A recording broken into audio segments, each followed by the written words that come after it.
সত্যের দাওয়াত দিলেন নবীজি, আমরা সত্যের দাওয়াত দিলে আল্লাহ পাক রাজি। কথা বলেন ঠিক কিনা? সত্যের দাওয়াত দিলেন নবীজি, আমরা সত্যের দাওয়াত দিলে আল্লাহ পাক রাজি। আল্লাহকে রাজি করে, আল্লাহকে রাজি করে সঠিক প্রেমিক হও। নবী তুমি আমার হয়ে যাও, আমি তোমার তুমি আমার, আমি তোমার তুমি আমার, একবার কথা দাও। নবী তুমি আমার হয়ে যাও, নবী তুমি আমার হয়ে যাও। কষ্ট হচ্ছে আমার বাবাজিরা, জগতের বন্ধুরা রে,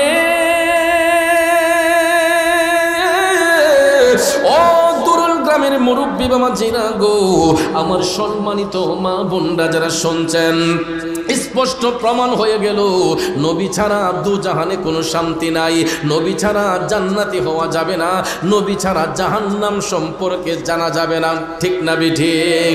তাইলে যেই নবীর কারণে সত্য মিথ্যার পার্থক্য নির্ণয় করলাম, যেই নবীর কারণে জান্নাতের শুভ সংবাদ পাইলাম, ওই নবীর গোলামি করার প্রয়োজন আছে না নাই? কার কার আছে দুইটা হাত তুলে দেখাই। নারায়ে তাকবীর, নারায়ে রিসালাত, আহলে সুন্নাত ওয়াল জামাত, সুন্নি মহাসম্মেলন, সুন্নি মহাসম্মেলন। কষ্ট হয়েছে বাজান? রাগ করেছেন আপনারা? একটু মনোযোগ, লম্বা চড়া কথা বলে আপনাদের মনোযোগ নষ্ট করব না। আমার নবীর গোলামির মাধ্যমে সাহাবাই কেরাম এরা সত্য প্রচারে অগ্রণী ভূমিকা পালন করেছেন। বর্তমান পরিস্থিতির সামঞ্জস্যে কিছু কথা আপনাদের সামনে তুলে ধরতে চাই বাজান। হযরতে রাদিয়াল্লাহু তাআলা আনহু আমার নবীর একজন প্রিয় সাহাবী ছিলেন। সত্য প্রচারে যেই ওমর আপন সন্তানকে পর্যন্ত ছাড় দেন নাই। ঠিক না বিঠিক? ন্যায়ের শাসন করতে গিয়ে আপন পুত্র আবু শামাকে পর্যন্ত হযরত ওমর ছাড় দেন নাই। এই জন্য যিনি ছিলেন একজন ন্যায় বিচারক, আমার নবীর আদর্শের সৈনিক হযরতে ওমর ইবনুল খাত্তাব রাদিয়াল্লাহু তাআলা আনহু, যখন তিনি মদিনার রাষ্ট্রনায়ক হলেন, মদিনার রাষ্ট্রনায়ক যখন হযরতে ওমর হলেন, দায়িত্ব পাবার পরে হযরতে ওমর নিজের আমৃত্যুকে বিসর্জন দিয়েছিলেন, নিজের আমৃত্যুকে বিসর্জন দিয়েছিলেন। রাষ্ট্রনায়ক হযরতে ওমর যেই জামাটা গায়ের মধ্যে পরতেন বাজার, ওই জামাটা যদি কোনো দিক দিয়ে একটু ছিঁড়ে যেত, রাষ্ট্রনায়ক হযরত ওমর নতুন কাপড় কেনার জন্য পাগল হতেন না। এই পুরাতন কাপড়টাকে আবার সেলাই করে তিনি গায়ের মধ্যে পরতেন। কেমন রাষ্ট্রনায়ক হযরত ওমর! রাষ্ট্রের দায়িত্ব যখন পাইলেন, হযরত ওমর ওই দায়িত্বটা পালন করার জন্য তিনি প্রতিদিন দিনের বেলা তিনি অফিসিয়াল কাজ করতেন, আর রাত বেলা যখন হয়ে যেত, সন্ধ্যা গড়িয়ে যাবার পরে চতুর্দিক যখন অন্ধকার হয়ে যেত, হযরতে ওমর হাতের মধ্যে একটা লাইট নিয়ে, একটা হারিকেন নিয়ে তিনি পুরাটা মদিনা শহর অলিতে গলিতে হাঁটতেন। কারো ঘরের মধ্যে কোনো দুঃখ কষ্ট আছে কিনা এটা বোঝার জন্য হযরতে ওমর রাতের বেলা মদিনার অলিতে গলিতে হাঁটতেন। কারো ঘরে কোনো দুঃখ কষ্ট আছে কিনা, গরিব দুঃখী মেহনতি মানুষের কষ্ট বোঝার জন্য হযরতে ওমর তিনি রাতের বেলা মক্কা মদিনার অলিতে গলিতে হাঁটতেন। আমার বাবাজিরা, সেই ওমরের সৈনিকরা এখনো দুনিয়াতে আছে। ঠিক কিনা বলেন? ওই ওমরের সৈনিকগুলা এখনো দুনিয়াতে আছে। আমি যখন গতকালকে বরিচং গেলাম, ব্রাহ্মণপাড়া গেলাম, দেখলাম গাড়ি বোঝাই করে হাজার হাজার মানুষ, এরা মানুষের সেবার মধ্যে দাবিত হয়ে গেছে। অনেকে ট্রাক ভর্তি করে নৌকা নিয়ে গেছে, কারণ ওই এলাকায় তো তারা কখনো কল্পনা করতে পারে নাই এরা পানিবন্দী হবে। হযরতে উমর যে আদর্শ আমাদেরকে শিখিয়েছেন, আমি গতকালকে বুড়িচং যাইয়া বুঝতে পারলাম যে উমরের সৈনিকগুলা এখনো দুনিয়াতে আছে। বিভিন্ন স্বেচ্ছাসেবী সংগঠনগুলা এরা গাড়ি ভর্তি করে অনেক অনেক অনুদান নিয়া। আমি দেখলাম নৌকা যুগে যেই বাড়িগুলা পানির নিচে চলে গেছে, হযরতে উমর যেই রকমভাবে রাষ্ট্রের সেবায় নিয়োজিত থাকতেন, এখন পর্যন্ত সেই উমরের সৈনিকগুলা আমি দেখলাম গতকালকে নৌকা দিয়ে কেউ পানির মধ্যে নাইমা এই যে পানিবন্দী মানুষগুলাকে উপকার করার জন্য অনেকের বাড়ি করে যাইয়া তারা সহায়তা করছে। ভাইয়ার আমার, বন্ধুরা আমার, হাত তুলে দোয়া করলেই শুধু দোয়া হয় না, মনের মধ্যে একটা দোয়া ছেড়ে বাজান। কষ্টের মানুষগুলা যখন পানিবন্দী হয়ে আছে, তাদেরকে যখন একটু সহযোগিতা করবে, এদের অন্তর খুলে যখন আল্লাহকে একবার ডাক মারবে, ওই ডাকের উসিলায় আল্লাহ রাব্বুল আলামিন আমাকে আপনাকে ক্ষমা করতে পারে কি পারে না? আরো জোরে কোন পারে কি পারে না? বিশ্বাস যদি না হয় আপনারা নিজের চোখে গিয়ে দেখে আসবেন এই বানবাসী মানুষগুলা কত কষ্টে দিন কাটাচ্ছে। আল্লাহ রাব্বুল আলামিন তো আমাদেরকে এখনো সুস্থ রেখেছে। অনেক দূরুল গ্রামের বাবাজিরা, রাষ্ট্রনায়ক হযরতে উমর মদিনার রাষ্ট্রনায়ক যখন হইলেন, রাতের বেলা তিনি একটা আলো হাতের মধ্যে নিয়ে মদিনার অলিতে গলিতে তিনি হাঁটতেছেন। হাঁটতে হাঁটতে তিনি দেখতেছেন একটা ঘরের দরজা একটু ফাঁকা, ঘরের মধ্যে মিটমিট করে আলো জ্বলতেছে। হযরতে উমর ওই ঘরের দরজাটা খোলা দেইকা তিনি হাইটা হাইটা সামনে গেলেন। এ বন্ধুরা আমার, জান্নাতি কিভাবে হওয়া যায় শুনুন।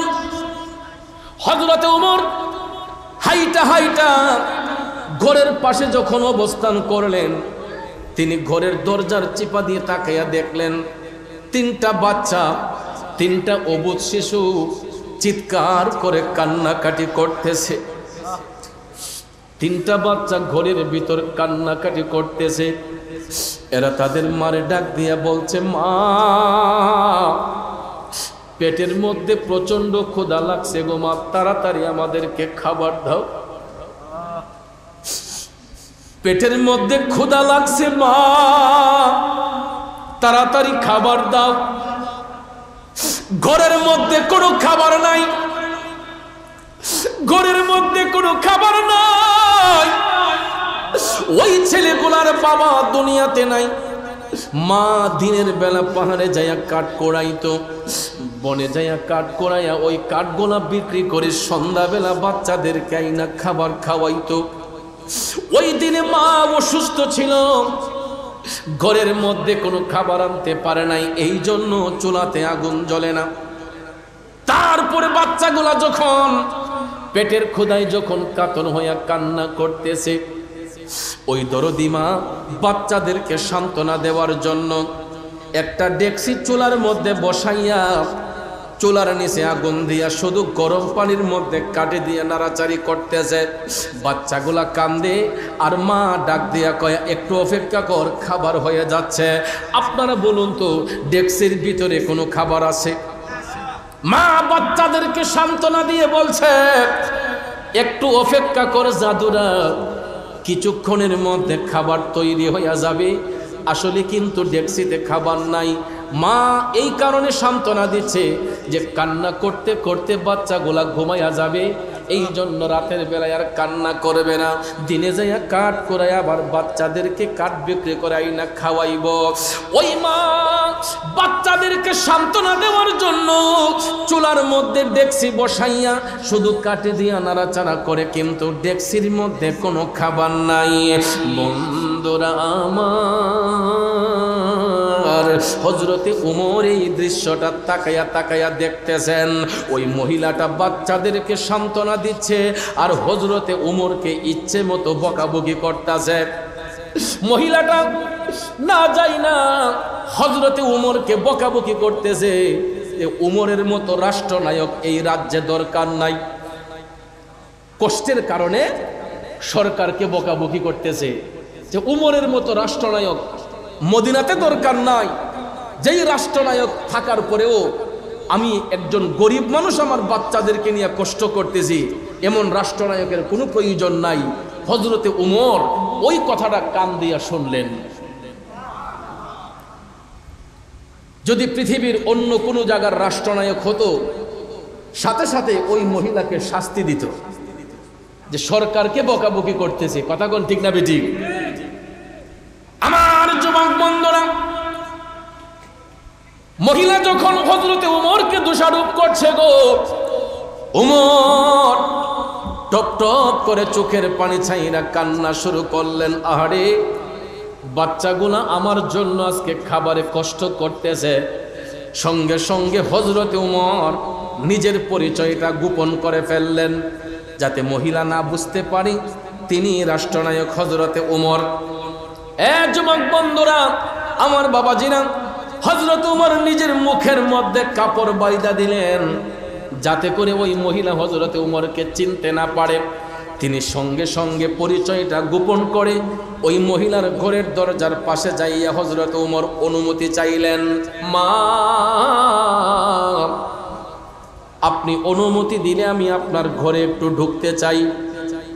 মহিলা মনে করছে চোর ডাকাত মনে হয়, যে রাতের বেলায় চোর ডাকাত ছাড়া কে আসবে। মহিলা মনে করছে ডাকাত। ভিতর থেকে কান্নাকাটি করতেছে। মহিলা কয়, বাবারে, আমি একজন অসহায় মানুষ, আমার ঘরে কিছু নাই, আমি খাবারের কারণে আমার বাচ্চাগুলা কষ্ট করতেছে, বাবা আমার ঘরে এসে কি করবা? হযরত উমর তাৎক্ষণিকভাবে বললেন, মা, আপনি ভয় পাবেন না, আমি কোনো চোর ডাকাত নয়, বাচ্চাদের চোখের পানি দেখে আমার একটু দরদ হয়েছে, আপনি যদি অনুমতি দেন আমি আপনার ঘরে একটু প্রবেশ করব। এখান থেকে একটা মাসআলা ও শিক্ষা নেন, এখান থেকে একটা মাসআলা ও শিক্ষা নেন। হযরতে উমর কিন্তু সরাসরি ঘরে ঢুকে যেতে পারতেন, ওনাকে কেউ বাধাও দিতে পারতো না, কারণ তিনি মদিনার রাষ্ট্রনায়ক, মদিনার সরকার। ঠিক না বেঠিক? সরকার হওয়ার পরেও ওই মহিলার ঘরের মধ্যে হযরতে উমর ডাইরেক্টলি ঢুকেন নাই, বাহির থেকে আগে অনুমতি চাইলেন। এটার দ্বারা ওই জিনিসটাও প্রমাণিত হয়, কারো বাড়িতে যদি আমরা যাই সরাসরি গিয়ে ঘরের মধ্যে ঢুকবেন না, এটা ইসলাম নিষেধ করেছে, আমার দয়াল নবী নিষেধ করেছেন। আপনি ঘরের কর্তা, অভিভাবক, অভিভাবক হওয়ার পরেও আপনি বাহির থেকে যখন ভিতরে যাবেন, ভিতরের মানুষদেরকে আগে অ্যালার্ট করতে হবে। এই জন্য ইসলাম বলেছে, আপনি যখন কারো বাড়ির পাশ দিয়ে যাবেন বা কারো বাড়িতে বেড়াতে যাবেন, আগে বাড়ির বাহির থেকে সালাম বিনিময় করেন। কি বিনিময় করেন? আগে সালাম বিনিময় করেন। যদি ভিতর থেকে উত্তর না আসে, আপনি 3 বার গলা কাশি দেন। এটা কেন?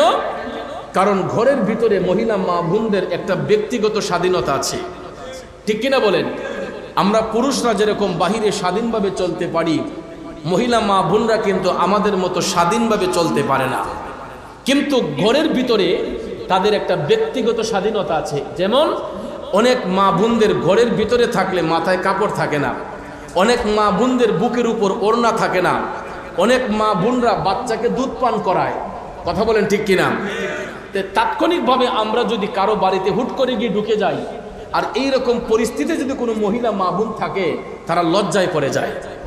কথা কোন ঠিক না বেঠিক? হাদিস শরীফে রাসূল বলেছেন, আল হায়া ও নিসফুল ঈমান, লজ্জা শরম হলো ঈমানের অঙ্গ। ঠিক কিনা বলেন? লজ্জা শরম হলো ঈমানের অঙ্গ। এই জন্য রাসূল বলেছেন, মহিলাদের ব্যক্তিগত স্বাধীনতার মধ্যে তোমরা হস্তক্ষেপ করো না।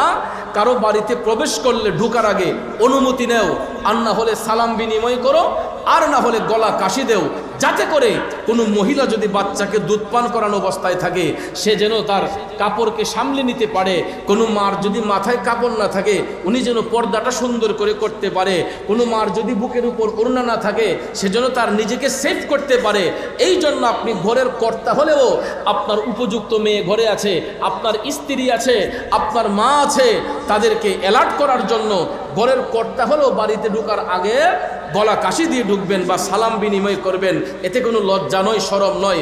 অনেকে বলতে পারেন, হুজুর আমার বাড়িতে আমি ঢুকবো, আমি কারো অনুমতি নিব? এমন বলতে পারে অনেকে যে আমার ঘরে আমি ঢুকবো, আমি আবার অনুমতি নিতাম কেরে? আসলে এটা কোনো কথা নয়, কারণ এটা মহিলাদেরকে অ্যালার্ট করার জন্য, তাদেরকে সেফ রাখার জন্য, তাদেরকে হেফাজত করার জন্য আমাকে আপনাকে এই দায়িত্বটুকু পালন করতে হবে। তাহলে আজকের পর থেকে আমাদের এটা মনে থাকবে তো ইনশাআল্লাহ। ভাইয়েরা আমার, বন্ধুরা আমার, হযরতে ওমর ডাইরেক্ট ঘরের মধ্যে ঢুকতে পারতেন, কিন্তু ঢুকেন নাই। তিনি মদিনার রাষ্ট্রনায়ক হওয়ার পরেও তিনি ডাক দিয়া বললেন, মা আপনি অনুমতি দিলে আমি আপনার ঘরে ঢুকতে চাই, আমি কোনো চোর ডাকাত নই। বাচ্চাদের চোখের পানি দেখে আমার একটু দরদ হয়েছে। তখন মহিলা অনুমতি দেওয়ার পরে হযরতে ওমর ঘরের ভিতর ঢুকলেন। আরে যুবক বন্ধুরা, গভীর মনোযোগ। হযরত ওমর ঘরের ভিতর ঢুইকা জানতে চাইলেন, মাগো কেন তোমার বাচ্চাগুলা কান্না করতেছে? ওই মহিলাটা টপ টপ করে চোখের পানি ছাইরা কেঁদে দিয়েছে। হযরত ওমরকে কয়, আপনি আমার সঙ্গে একটু আসুন। রান্না করে নিয়ে কয়, দেখেন আমার চুলাতে কোনো খাবার আছে? হযরত ওমর পরিচয় গোপন রেখে বললেন, না, চুলাতে তো কোনো খাবার নাই। মা টপ টপ করে চোখের পানি ছাইরা কান্দে। হযরত ওমরকে ডাক দিয়া কয়, দেখেন আমার স্বামী নাই, আমি দিনের বেলা কাঠ কোরাই, বিকাল বেলা কাঠ বিক্রি করে বাজার করে ঘরে আনি, আমার বাচ্চাদেরকে খাওয়াই।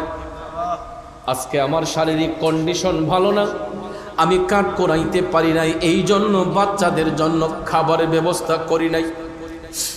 পেটের ক্ষুধা তো আর বাচ্চারা সহ্য করতে পারে না, এই জন্য খাবারের জন্য বাচ্চাগুলা কান্না করতেছে। হযরত ওমর পরিচয়টা গোপন রাখলেন। রাইখা কয়, মা মদিনার রাষ্ট্রনায়ক উমরকে আপনি জানিয়েছেন? মহিলা ডাক দিয়া কয়, আর বলিয়েন না, উমরের মতো রাষ্ট্রনায়ক আমি চাই না, উমরের মতো রাষ্ট্রনায়ক মদিনাতে আমি চাই না।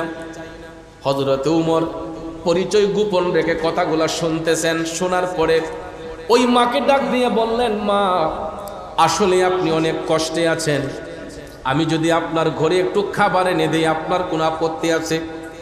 মহিলা কয়, বাবা আমি কষ্টে দিন কাটাইতেছি, আপনি আমার ঘরে খাবার দিবেন, এটা কিভাবে হয়? আমি তো ঋণী হয়ে যাব। হযরত ওমর বলেন, কখনো না, মানুষ মানুষের জন্য আমি আপনার সেবায় নিয়োজিত হতে চাই, আপনি কি আমাকে সেই অনুমতি দিবেন?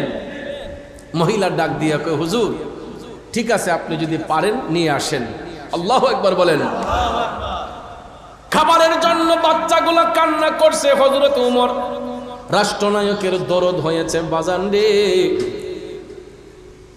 পেটের ক্ষুধা এমন একটা জিনিস, আমি গতকাল অনুমান করেছি, খাবার নিয়ে যখন আমি ব্রাহ্মণপাড়া নাইগর এলাকার মধ্যে গেলাম, অনেক মহিলারা অনেক পুরুষরা পানি দিয়া সাঁতরাই আইসা বলতেছে, আমাদেরকে খাবার দেন, খাবার দেন।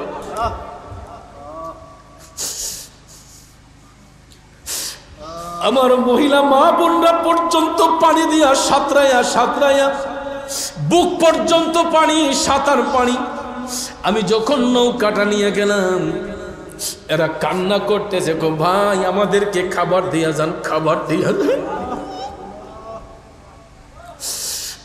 আমার ইচ্ছে হয়েছিল আমার পুরাটা সম্পদ বিক্রি করে যদি তাদেরকে দিয়ে দেই, তারপরে মনে হয় তাদের ঋণ শোধ করতে পারবো না। আজকে আমার আপনার ঘরের খাবার কত মানুষে খায়, কত পশু পাখি আমার আপনার ঘরের খাবার খায়। যারা আজকে খাবারের জন্য চিৎকার করতেছে, এদের ঘরেও তো কত মানুষের খাবার ছিল, এরা কত মানুষরে খাওয়াইছে। আজকে তারা প্রকৃতির কাছে জিম্মি হয়ে গেছে। আমি তাৎক্ষণিকভাবে আকাশের পানে তাকাইলাম, হঠাৎ করে দেখি সামরিক বাহিনীরা হেলিকপ্টার দিয়ে খাবার গোলা প্যাকেটিং করে আসমান থেকে তারা উপর থেকে তারা ফেলে দিয়েছে। বিমান আকাশে উঠতেছে, খাবার গোলা ফেলে দিচ্ছে। ওই খাবার গোলা কোরানোর জন্য আমি দেখলাম অনেক মানুষ ঝাপটাইয়া গিয়া নদীর মধ্যে হাঁপাইতেছে। এই পেটের ক্ষুধা নিবারণের জন্য মানুষ কত কান্না করতেছে। এ যুবক বন্ধুরা, যদি মনুষ্যত্ব থাকে, এবিলিটি থাকে, ওই অসহায় মানুষদের পাশে চলে যাবেন। এরা কিন্তু ভিক্ষুক না, আজকে তারা পরিস্থিতির শিকার। একটাবার বিবেককে প্রশ্ন করেন, এই পরিস্থিতিটা তো আমার আপনার বেলায় আসতে পারত, আমার আপনার বেলায় আসতে পারত, কিন্তু আল্লাহ পাক আমাদেরকে হেফাজত করেছেন। বাজান, হযরত উমরের কথা বলেছিলাম, পেটের ক্ষুধা নিবারণ করে দেওয়ার জন্য উমর বললেন, মা তুমি যদি অনুমতি দাও আমি ঘরের বাচ্চাদের জন্য একটু খাবারের ব্যবস্থা করি। অনুমতি পাইয়া রাষ্ট্রনায়ক হযরত উমর তিনি বাইতুল মালে গেলেন, খাদ্য গোদামে গেলেন, একটা আটার বস্তা টান দিলেন। হযরত উমরের পার্সোনাল সেক্রেটারি যিনি ছিলেন উনি বলতেছে, হুজুর আটার বস্তাটা আমার মাথায় উঠাইয়া দেন। রাষ্ট্রনায়ক হযরত উমর বলে, কখনো না, অন্যায় করেছি আমি, শাস্তি ভোগ করবা তুমি, এটা হইতে পারে না, দাও আটার বস্তা আমার মাথায় দাও। টান দিয়া হযরত উমর আটার বস্তাটা নিজের মাথার মধ্যে নিলেন। এ বন্ধু চিন্তা করেন, তিনি মদিনার সরকার, হযরত উমর মদিনার সরকার, আটার বস্তাটা সেক্রেটারির মাথায় দেন নাই, নিজের মাথার মধ্যে আটার বস্তা বহন কইরা হযরতে উমর তিনি আটার বস্তা নিজের মাথার মধ্যে বহন কইরা হাইটা হাইটা আবার মহিলার বাড়িতে আসলেন। বাহির থেকে ডাক দিলেন, মাগো আমি আগে যে এসেছিলাম, আপনি অনুমতি দিলে ঘরে কি একটু ঢুকতে পারি? মা ডাক দিয়া কয়, ঠিক আছে আসেন। তখন সঙ্গে সঙ্গে হযরত উমর ঘরের মধ্যে যাইয়া আটার বস্তাটা মাথা থেকে নামাইলেন। যুবক বন্ধুরা আমার, বাবাজিরা, মানব সেবা কারে কয়, সমাজ সেবক কারে কয়, সরকার কারে বলে এবার বোঝেন। হযরতে উমর আমার দয়াল নবীর আদর্শে আদর্শিত সৈনিক। উমর আটার বস্তাটা মাথা থেকে নামাইয়া ডাক দিয়া কয়, মা আপনি অনুমতি দিলে আমি কি রান্নার ঘরে একটু যেতে পারি? মহিলা কয়, রান্নার ঘরে আপনি কি করবেন? হযরত উমর কয়, আমার একটু দায়িত্ব আছে, আপনি কি আমাকে অনুমতি দিবেন? কয়, ঠিক আছে হুজুর, আমার পুরাটা ঘর আপনার জন্য উন্মুক্ত। তখন অনুমতি পাই হযরত উমর আটার বস্তাটা নিয়ে রান্নার ঘরে যাইয়া বস্তার মুখটা কইলা এই গরম পানি যে বসানো ছিল ডেক্সির মধ্যে, হযরত উমর ওই ডেক্সির মধ্যে আটা ঢাইলা দিলেন। মদিনার রাষ্ট্রনায়ক রান্নার ঘরে যাইয়া বস্তা থেকে আটা খইলা আটাগুলা ডেক্সির মধ্যে দিয়া নিজে এটারে গোলাই করলেন। ভালো করে মিক্সিং করিয়া হযরতে উমর ওই মহিলার রান্নাঘরে বৈশা নিজের হাতে রুটি বানাইলেন। কেমন রাষ্ট্রনায়ক, নিজের হাতে আটা গোলাই করে নিজের হাতে হযরতে উমর রুটি বানাইলেন। আল্লাহু আকবার বলেন। কষ্ট হইতেছে আপনাদের? একটু দুরূদ শরীফ পড়েন। আল্লাহুম্মা সাল্লি আলা সাইয়্যিদিনা মুহাম্মাদিন নাবিয়ানা শাফিয়ানা মাওলানা মুহাম্মাদিন নাবিয়ানা। মাশাআল্লাহ, মোহব্বতে মোহাম্মদ আল্লাহ তুমি দয়া করো, নসিব করো মদিনা। নূর নবীকে না দেখাইয়া কবর দেশে নিও না। আল্লাহুম্মা সাল্লি আলা সাইয়্যিদিনা মুহাম্মাদিন নাবিয়ানা। মাশাআল্লাহ, মাওলানা মুহাম্মাদিন নাবিয়ানা মাওলানা। আমার বাবাজিরা, বন্ধুরা, গভীর মনোযোগ। বলতেছিলাম কি, হযরত ওমর রান্নার ঘরে যাইয়া নিজের হাতে রান্না করলেন, রুটি বানাইলেন, অনেকগুলা রুটি ভাইজা হযরত ওমর বাচ্চাদেরকে ডাক দিলেন। ওই 3টা বাচ্চাকে ডাক দিয়া হযরত ওমর আপন কোলে বসাইলেন, 2টা বাচ্চাকে দুই রানে বসাইলেন, আরেকটা বাচ্চাকে পাশে বসাইয়া হযরত ওমর ওই রুটিগুলা মধু মিশ্রিত কইরা বাচ্চার মুখে দিচ্ছেন। বাচ্চাগুলা যখন রুটি খাইয়া পেটের ক্ষুধা যখন নিবারণ হইছে, আর যখন তারা খেতে চায় না, পেটের ক্ষুধা যখন নিবারণ হয়েছে, বাচ্চাগুলা আলহামদুলিল্লাহ শব্দ বলল। খাবার খেয়ে সঙ্গে সঙ্গে বাচ্চাগুলা যখন আল্লাহর শুকরিয়া আদায় করছে, হযরত ওমর তখন একটা মুস্কি হাসি দিলেন।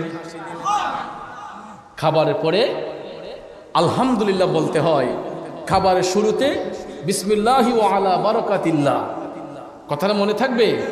বিসমিল্লাহ বলে খাবার মুখে দিবেন, অন্তত বেশি না পারেন বিসমিল্লাহির রহমানির রহিম বলে আপনার খাবার মুখে দেব। খানা শেষ হয়ে গেছে, শুকরিয়া আদায় করবেন আলহামদুলিল্লাহ, কথাটা মনে থাকবে। বন্ধুরা আমার, বাবাজিরা, গভীর মনোযোগ। বাচ্চাগুলো যখন আলহামদুলিল্লাহ শব্দটা বলল, হযরত ওমর একটা মুস্কি হাসি দিলেন। এবার হযরত ওমর মা দরদিকে ডাক দিলেন, মা গো, ও মা, আপনার পেটের ক্ষুধা এবার নিবারণ করেন, এখান থেকে কিছু রুটি আপনিও খান। মহিলা ওই থালা থেকে রুটি পান করলাম। মহিলা যখন আলহামদুলিল্লাহ বলল, সবার যখন পেটের ক্ষুধা নিবারণ হয়েছে, হযরতে ওমর তখন পর্যন্ত মুখের কাপড় খোলেন নাই, তিনি পরিচয়টা গোপন রেখেছেন। সবাইকে যখন তৃপ্তি মতো খাওয়াইলেন, ঘরের মধ্যে আটা মজুদ। এবার হযরত ওমর ডাক দিয়া কয়, মা, আর কোনো কষ্ট আছে? মহিলা কয়, না বাবা, আর কোনো কষ্ট আমার ঘরে নাই। এবার হযরত ওমর কয়, মা, আমি একটা অনুরোধ করব, রাখবানি? কয়, কি অনুরোধ?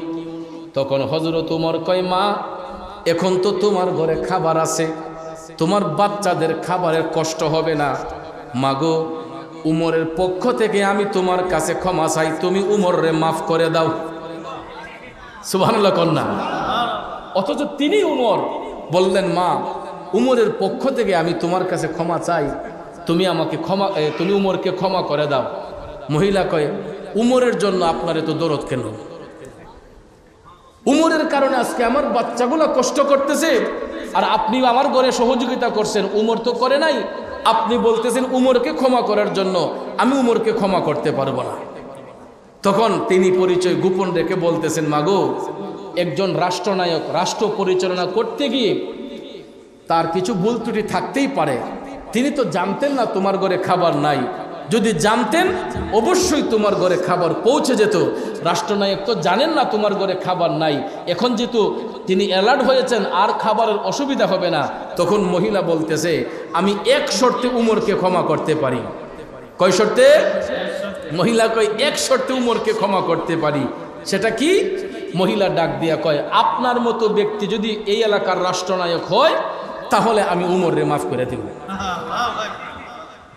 আপনার মতো একজন মহান ব্যক্তি যদি মদিনার রাষ্ট্রনায়ক হয়, তাইলে আমি উমররে ক্ষমা করে দেব।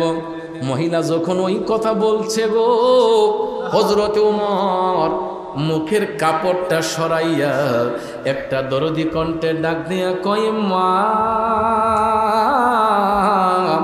ও দরদি মা, একটু তাকাও না এদিকে।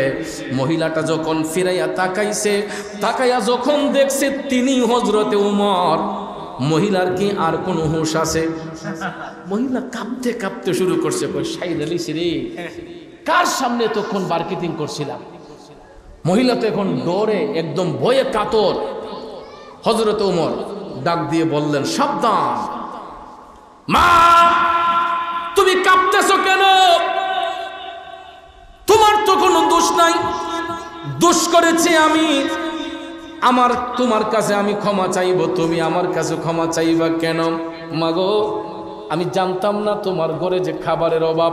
আমি উমর, তুমি ঠিকই বলেছ মা, আজকের পর থেকে আর কোনোদিন তোমার ঘরে খাবারের কোনো কমতি হবে না। সঙ্গে সঙ্গে মহিলা ডাক দেয়া কই, হুজুর আমার ভুল হয়েছে, আমারে ক্ষমা করে দেন হুজুর, আমি বুঝতে পারি নাই। হযরত ওমর কয়, না গো মা না, তোমার কোনো ভুল নাই, ভুল করেছি আমি, এই সাজা ভোগ করতেছি আমি। আজকের পর থেকে আর কোনোদিন তোমার ঘরে খাবারের কোনো কমতি হবে না। এটাই হলো রাষ্ট্রনায়কের দায়িত্ব, ঠিক কিনা বলেন? এই জন্য ভাইয়ার আমার, আমরা তো এই দেশের নাগরিক, আমরা তো সরকারের কাছে ধন দৌলত চাই না, ঠিক না ঠিক? আমরা চাই এলাকার গরিব দুঃখী মানুষগুলা যেন, খেটে খাওয়া মানুষগুলা যেন আরাম আয়েশে থাকতে পারে, তারা যেন একটা সুবিধা পায়, সুবিধা থেকে যেন বঞ্চিত না হয়। এটাই হলো রাষ্ট্রের কাছে জনগণের চাওয়া, কথা কোন ঠিক কিনা? আমরা তো বেশি কিছু চাই না। তাহলে রাষ্ট্রের প্রতি যদি রাষ্ট্রের যেই বরাদ্দ আসে, ওই বরাদ্দগুলো যদি সঠিকভাবে রাষ্ট্রের মধ্যে বন্টন করা হয়। কে বলেছে বাংলাদেশ গরিব? এই বাংলাদেশ গরিব নয়। আপনারা গিয়ে দেখেন কুমিল্লা ব্রাহ্মণপাড়াতে যে বানবাসীদের পাশে বাংলাদেশের যে স্বেচ্ছাসেবী সংগঠন এবং যেই সমস্ত বিশিষ্ট ব্যক্তিবর্গ যারা এবিলিটি আছে, গিয়ে দেখেন শত শত গাড়ি ট্রাক ভর্তি করে তারা মানুষের সেবায় নিয়োজিত হয়েছে। এরকম যদি প্রত্যেকটা এলাকার প্রত্যেকটা সমাজসেবক যদি এরকম হয়ে যেত, সমাজের উন্নয়নে অগ্রণী ভূমিকা পালন করত, সুদ ঘুষের ব্যবসা না করে, জুলুম নির্যাতন না করে যদি সমাজের সেবায় নিয়োজিত থাকতো, তাহলেই আমাদের সমাজটা সুন্দর থাকতো, কথা কোন ঠিক না ঠিক? এই দেশে দুর্ভিক্ষ আসতো না, এই দেশের মানুষ অশান্তিতে থাকতো না, প্রত্যেকটা মানুষের ঘরে শান্তি ফিরে আসতো। তাহলে বলুন, আমরা সত্যের পথে থাকতে চাই কি চাই না? আরেকটু জোরে বলেন, চাই কি চাই না? কারা কারা চাই দুইটা হাত তুলে দেখাই। নারায়ে তাকবীর, নারায়ে রিসালাত, আহলে সুন্নাত ওয়াল জামাত, সুন্নি মহাসম্মেলন। ভাইয়ের আমার, কমিটি থেকে আমাকে আবদার করা হয়েছিল একটু জিকির করার জন্য। তো জিকির তো একটা উত্তম ইবাদত, কথা কোন ঠিক কিনা? কিন্তু বর্তমান সময়ে আমার জিকির করতে ভয় লাগে। কারণ আমরা জিকির করি আল্লাহর মহব্বতে, নবীর মহব্বতে, আল্লাহকে পাবার জন্য, রসুলকে পাবার জন্য আমরা জিকির করি। কিন্তু দেখা যায় আমাদের জিকিরকে কেটে এইগুলার ভিতরে ডিজে গান ঢুকাইয়া দেয়। আমাদের জিকিরের ভিতরে দেখা যায় অনেক বাজে বাজে গান ঢুকাইয়া দেয়। এগুলা বড় লজ্জা লাগে, বড় কষ্ট লাগে। মুসলিম সমাজে বসবাস করে, যেই দেশে 95% মুসলমান বাস করে, এই 95% মুসলমানের দেশে যদি এই রকম কাজ কোনো মুসলমানে করে, জিকিরকে নিয়ে ক্রিটিসাইজ করে, আপনারা বলুন এটা কি আল্লাহর আদালত থেকে কখনো মুক্তি পাবে? আল্লাহর আদালত থেকে কখনো ছাড় পাবে না যারা জিকিরকে নিয়ে এনকার করে। কারণ আমরা জিকির করি আল্লাহকে রাজি খুশি করার জন্য, কথা বলেন ঠিক না ঠিক? তাহলে ভাইয়ার আমার, জিকির করলে তো আত্মা শুদ্ধ হয়। লৌহের মধ্যে জং ধরলে যেরকম হাতুড়ি দিয়ে বাড়ি দিলে লৌহের জং দূর হয়, কালবের মধ্যে যখন গুনাহ করতে করতে ময়লা জমে যায়, আর ওই কালবের ময়লাটা পরিষ্কার করার জন্য বান্দা যখন আল্লাহ আল্লাহ জিকির করে যখন কালবের মধ্যে আঘাত করবে, ঠিক এইরকমভাবে হাতুড়ি দিয়ে লৌহতে বাড়ি দিলে যেরকম জং দূর হয়ে যায়, আল্লাহ আল্লাহ শব্দ বলে কালবে আঘাত করলে কালবের ময়লা দূর হয়ে যায়। তাহলে এই জিকিরকে নিয়ে আল্লাহর রাস্তে কোনো মুসলমান সমাজে কোনো মুসলিম ভাই এনকার করবেন না। জোর হাত করে বলবো, আল্লাহর জিকির 3 অবস্থায় করা যায়, শুয়ে, বসে এবং দাঁড়ায়া। 3 অবস্থায় আল্লাহর জিকির করা যায়, কিন্তু দাঁড়ায়া জিকির করার মধ্যে শর্ত আছে। দাঁড়ায়া জিকির সবার জন্য শর্ত নয়। জিকির করতে করতে যার মধ্যে হাল আসে, ভাবিক ব্যক্তি যারা হয়, যারা দুনিয়ার সেন্স চেতনা তাদের মধ্যে থাকে না, ওই সমস্ত ভাবিক ব্যক্তিরা এশকের তাড়নায় যদি দাঁড়ায়া যায়, কখনো তাদের হালকে নষ্ট করবেন না, হাসি ঠাট্টা মস্করা করবেন না, বরঞ্চ তাদেরকে তাদের হালে জিকির করতে দেন। এদেরকে নিয়ে কেউ তামাশা করবেন না, মস্কারি করবেন না। কিন্তু দেখা যায় এই সমস্ত কিছু কিছু ভাই যখন এশকের সহিত জিকির করে, ক্যামেরাটা ঘোরাইয়া তার দিকে দইরা আবার আমাদের দিকে ধরে দইরা, এই যে 1.5 ঘন্টা আলোচনা করলাম, এই দিকে কোনো খবর নাই, 1 ঘন্টা আলোচনা করলাম, এইগুলা দেয় না। 1 মিনিট 2 মিনিটের এই জিকির একটু দাঁড়াইয়া জিকির করছে, এটাকে কাট কইরা ডিজে গান ঢুকাইয়া কয় দেখো বন্ডরা কিতা করে। 1.5 মিনিটের জিকিরকে ভাইরাল করে আমাদেরকে বন্ড বলে। আজকে দেখেন যাদেরকে বন্ড বলতেছেন, যাদেরকে আপনারা বন্ড বলতেছেন, সবার আগে এই বন্ডরাই আপনার মানুষের সেবার মধ্যে দাবিত, যাদেরকে সমাজের মানুষ কিছু কিছু কুচক্রি মহল গণ্ড বলে তারা কিন্তু মানুষের সেবায় যায় নাই। আমি দেখেছি আমরা গিয়েছি স্থান সামগ্রী নিয়ে, এখানেও ট্রল করতেছি, আমরা বলে এখানে তামাশা করতে গেছি। আরে ভাই আমরা না হয় তামাশা করতে গেছি, তুমি তো সেখানে তামাশা করতে যাও নাই, তুমি ফেসবুকের মধ্যে বাজে বাজে কমেন্ট দিয়ে আরো মানুষের মনকে নষ্ট করো। আমরা গেছি ত্রাণ সামগ্রী নিয়ে, আমার বন্ধু আল্লামা পীর মুফতি গিয়াসউদ্দিন তাহিরি সাহেব, আপনারা দেখেছেন এই ভদ্রলোক যেই দিন বন্যা প্লাবিত হয়েছে, যেই দিন আখাউড়াতে বন্যার পানি বাঁধ ছুটে যখন পানি আসতেছে, তিনি তাৎক্ষণিকভাবে বৃষ্টিতে ভিজে গিয়ে, আপনারা লক্ষ্য করেছেন আমার বন্ধু সেই স্রোতের মধ্যে বানবাসী মানুষের পাশে গিয়ে দাঁড়িয়েছেন। তিনি আজ এযাবৎ পর্যন্ত, বন্যা শুরু হওয়ার পরে এযাবৎ পর্যন্ত একটা দিন তিনি থেমে থাকেন নাই, প্রতিটা দিন তিনি অনুদান নিয়ে বানবাসী মানুষের পাশে গিয়ে দাঁড়িয়েছেন এবং মানুষদেরকে সহযোগিতা করছেন। মৃত্যুর ভয় সুন্নিরা করে না, মরণের ভয় সুন্নিরা করে না। অনেকে আমাদেরকে থ্রেট দেয়, কয় এখন চলবেন কেমনে, এখন তো সুন্নিরা 12টা বেজে যাবে। কি সুন্নিরা কি কেউ দালালি করছে নাকি? সুন্নিরা কারো দালালি করে নাই, কথা কোন ঠিক না বেঠিক? সুন্নিরা সব সময় আল্লাহ রসুলের গুণগান গেয়েছে, কথা কোন ঠিক না বেঠিক? সুন্নিরা সব সময় নবীর গুণগান গায়, অলি আল্লাহর গুণগান গায়। আর আমরা গোলামি করব আল্লাহর, আমরা গোলামি করব নবীজির, আমরা গোলামি করব অলি আল্লাহর, কথা বলেন ঠিক না বেঠিক? এই জন্য ভাইয়ার আমার, সুন্নিদেরকে হুমকি দমকি দিয়ে দামিয়ে রাখা যাবে না। অনেকে ভাবছে সুন্নি মাহফিল নাকি বন্ধ হয়ে যায়, সুন্নি সম্মেলন নাকি বন্ধ হয়ে যায়, জশ্নে জুলুস নাকি বন্ধ হয়ে যায়। মনে রাখবেন এখন আরো বিপুলভাবে হবে ইনশাআল্লাহ।